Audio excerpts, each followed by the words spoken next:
Esto es la Red Hispana de Noticias. Los acuerdos firmados en materia de defensa entre la República de Perú y la República de Corea pueden suponer para la nación hispanoamericana una oportunidad histórica. Una oportunidad de desarrollo no solamente militar, sino también tecnológico e industrial. Pero cuidado, porque igual que puede suponer una oportunidad histórica, también pueden suponer un fracaso absoluto, un agujero económico en las arcas peruanas y unos sobrecostes en todos los equipos y sistemas que se adquieran. Vamos a explicarlo. En primer lugar, ¿qué se ha firmado? Se ha firmado, por un lado, cooperación industrial y por otro lado, adquisición de armamento. Básicamente lo que está tratando de hacer Perú es, simple y llanamente, desarrollar, mejorar y recuperar y también ampliar sus capacidades militares, eso sí, adquiriendo conocimiento, adquiriendo métodos, modos y sistemas que le puedan ayudar a Perú en el futuro a tener en mayor o menor medida una importante independencia militar desde el punto de vista del desarrollo tecnológico y de la capacitación de desarrollar sus propios programas militares. Hasta aquí todo suena muy bien y es realmente así. Desde un punto de vista práctico, ¿esto qué puede suponer? Bueno, desde un punto de vista práctico, esto fundamentalmente lo que puede suponer es que Perú aprenda a fabricar, a desarrollar y a crear sus propios sistemas militares. Lo que se conoce comúnmente como transferencia tecnológica. Y esto es muy importante, claro está. ¿Por qué? Porque si tú al final eres un simple comprador de armas, en primer lugar vas a estar sujeto a los deseos del país al que se haya comprado. Y básicamente lo que estás comprando no es un arma, estás comprando sumisión hacia los intereses de ese país.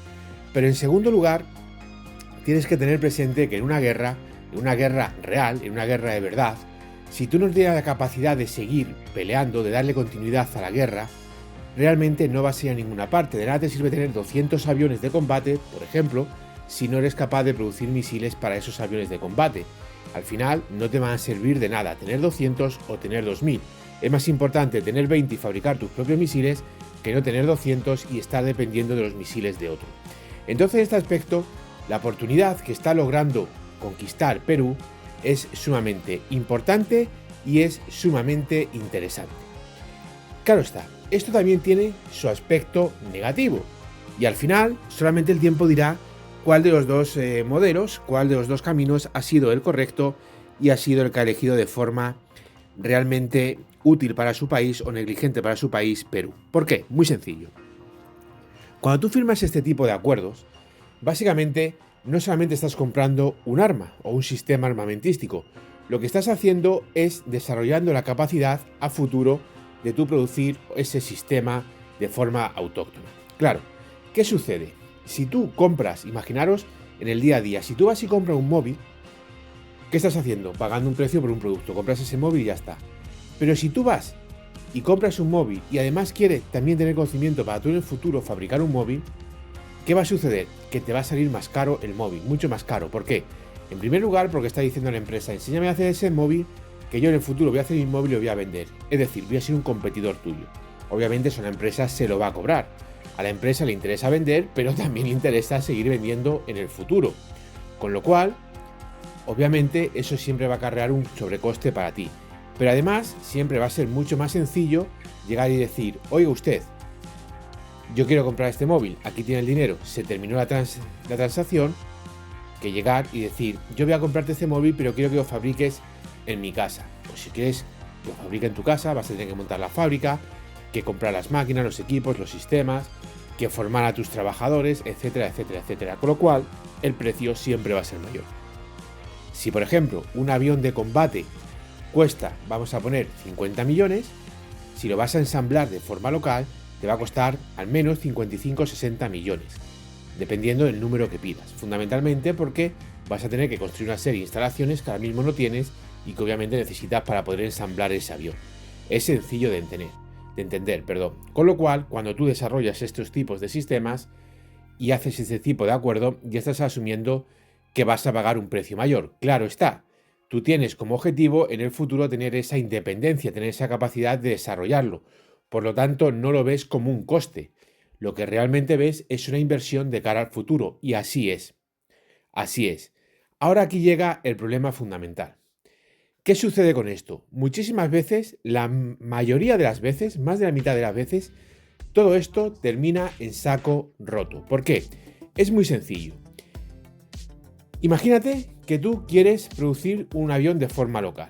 Obviamente no tienes la capacidad ni los conocimientos para hacerlo, te asocias con un fabricante y el fabricante produce el avión en tu casa. ¿Qué sucede? Tú hayas construido una planta de aviones, has formado una serie de técnicos, de ingenieros, de especialistas, has desarrollado una inversión muy importante, has adquirido una serie de equipos que no tienes que son necesarios para producir esos aviones, etcétera, etcétera, etcétera. ¿Qué pasa con todo esto? Que tú produces tus aviones, termina la producción de lo mismo y ¿qué pasa con esa fábrica? Pues que obviamente esa fábrica se cierra, porque ya no va a producir más aviones. Los ingenieros se quedan sin trabajo, los técnicos, los especialistas se quedan sin trabajo. ¿Qué sucede con eso? Pues que básicamente has pagado un sobreprecio por los aviones para tener una infraestructura que no está utilizando. ¿Cuál es la única manera que tú tienes de que esa producción, esos ingenieros, esa fábrica, esos técnicos, todo ese personal y material siga funcionando? La única forma es que tú desarrolles tus propios aviones, que siga dándole continuidad al proceso industrial. Y aquí es donde viene la clave. De nada sirve a Perú tener una fábrica de producción de blindados si tú no sigues desarrollando vehículos terrestres. No tiene que ser ese blindado, pero sí otro modelo de blindado que a esa línea de montaje le dé sentido. De nada te sirve tú ensamblar un avión si no vas a seguir desarrollando tu industria aeronáutica y vas a seguir ensamblando aviones. De nada te sirve fabricar 6 fragatas si tú no le das continuidad a la fabricación de esas fragatas. Pongo un ejemplo, ¿de acuerdo? Pongo un ejemplo. Italia. Italia tiene un acuerdo con Francia para producir buques de guerra de forma conjunta. Ahí están las FREMM o están los buques tipo Horizon. ¿Qué sucede con esto? Que Italia obviamente hace su pedido, pero una vez que se hace el pedido, si no sigues haciendo pedido, se cierra el astillero. El astillero italiano se llama Fincantieri. ¿Qué es lo que sucede? Pues sucede que Italia necesita darle continuidad a ese astillero. ¿Cómo le da continuidad a ese astillero? Con todo lo aprendido en la industria naval, no solamente en el ámbito militar, sino también en el ámbito civil. Ojo, porque tú tienes una planta de producción. Puedes producir un blindado o puedes producir un coche. Es una cadena de montaje. Tú decides luego ya lo que montas, ¿de acuerdo? Igual que el barco. Tú tienes tu astillero, tú tienes tu dique. Luego puedes fabricar una fragata o puedes fabricar, ¿qué te puedo decir yo? Pues no sé, un crucero. Es muy fácil de entender, ¿de acuerdo? Con lo cual Perú tiene que ser capacidad de darle continuidad. Y una forma de darle continuidad es logrando la exportación. Os pongo un ejemplo muy sencillo. País vecino de Perú, Chile. Chile, cuando inició el proceso de adquisición de los F-16, logró que Lockheed Martin instalase en Chile una gran planta de mantenimiento de los F-16. De tal forma que la empresa nacional de aeronáutica chilena se capacitó para darle todo el mantenimiento a esos F-16. Esto fue una gran noticia. ¿Qué sucedió? Bueno, básicamente sucedió que Chile realizó una inversión muy importante, creó esta fábrica para darle mantenimiento a sus F-16 y ahí se quedó. ¿Por qué? Porque a pesar de que el F-16 es el avión moderno que más se ha fabricado en número, a pesar de que se han producido más de 4.000 unidades y a pesar de que ha estado operativo o está operativo en más de 50 países, nadie, ningún país del mundo, ni de América, ni de Asia, ni de África, ni de Europa, ha ido a Chile a mantener sus aviones. Con lo cual Chile realizó una gran inversión para tener una gran planta de mantenimiento con técnicos, especialistas, ingenieros y por supuesto material de última generación para mantener a los F-16 chilenos, pero no han podido sacarle ningún provecho. ¿Por qué? Porque ningún país ha querido ir a Chile para mantener sus aviones. Ya no digo ni siquiera modernizar, solamente realizar el mantenimiento. Con lo cual, el dinero que se invirtió se ha tirado a la basura. ¿Por qué? Porque se queda ahí, Chile no va a desarrollar ningún tipo de avión de combate, Chile no va a realizar ningún gran programa a los F-16, ni siquiera fabrica los propios misiles de los F-16 y ningún país se ha puesto en contacto con Chile para realizar en Chile el mantenimiento de los F-16. Con lo cual, al principio sonó muy bonito, la realidad es que, económicamente hablando, Chile ha tirado el dinero a la basura. Le hubiese dado más cuenta llevarle a Fort Worth, que no estaba en ese momento la planta de producción de los F-16, y haberlos mantenido allí. Hubiese salido, desde un punto de vista económico, más rentable. ¿Por qué ha sido un fracaso? Porque no han podido darle continuidad.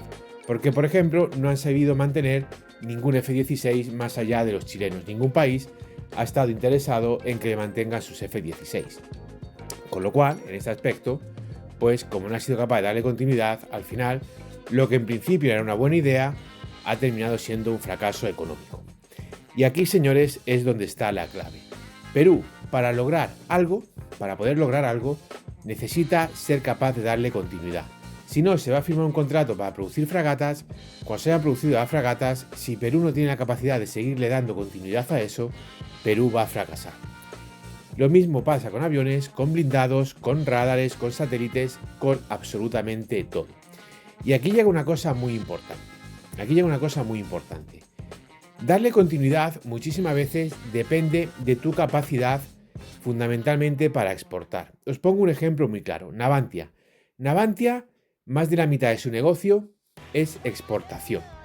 De hecho, Navantia en los últimos 10 años solo ha entregado un buque de guerra a la Armada Española. Solo ha entregado uno, un destructor antiaéreo. Sin embargo, al extranjero ha entregado 3 destructores antiaéreos, 2 portahelicópteros, ya 3, y diversos buques de apoyo logístico. Si contamos todos los buques principales de combate, en los últimos 10 años Navantia ha entregado a la Armada Española 3 buques principales de combate: un buque de apoyo logístico, un destructor antiaéreo y un submarino. En los últimos 10 años Navantia ha exportado 12 buques de combate y de apoyo principales. 12, es decir, por cada buque que vende la Armada Española, Navantia exporta fuera 4 buques. ¿Veis dónde está la clave? Probablemente Navantia, si solo tuviese que depender del producto nacional, hubiese quebrado. No podría mantenerse. Sin embargo, la capacidad de exportar los buques que fabrica y desarrolla sí le permite seguir no subsistiendo, sino convirtiéndose en lo que es Navantia, una de las empresas más avanzadas a nivel naval del mundo. Así de simple. Así de simple, señores. Con lo cual, Perú lo está haciendo muy bien. Perú está en el camino correcto. Perú está enseñando a los demás cuál es ese camino. No solamente le está haciendo, sino que está mostrando al resto de Iberoamérica en particular y del mundo en general cómo hay que hacer las cosas en materia de defensa. Pero eso sí, tiene un gran reto por delante. Un gran reto en el cual pues, puede conseguir asegurar y expandir la gran decisión que ha tomado, pero también puede convertir esa decisión en un desastre económico, en un desastre de costos y en un desastre a futuro. Básicamente, esto no se sabrá ni ahora, ni la semana que viene, ni el año que viene, ni probablemente dentro de una década. Tendrá que pasar bastante tiempo para saber si ha sido un fracaso, si ha sido un desastre, o quizás en algunos aspectos haya tenido éxito y en otros no. Pero al menos intentarlo lo están intentando. Y señores, no se puede conseguir ningún éxito si no empiezas a intentarlo.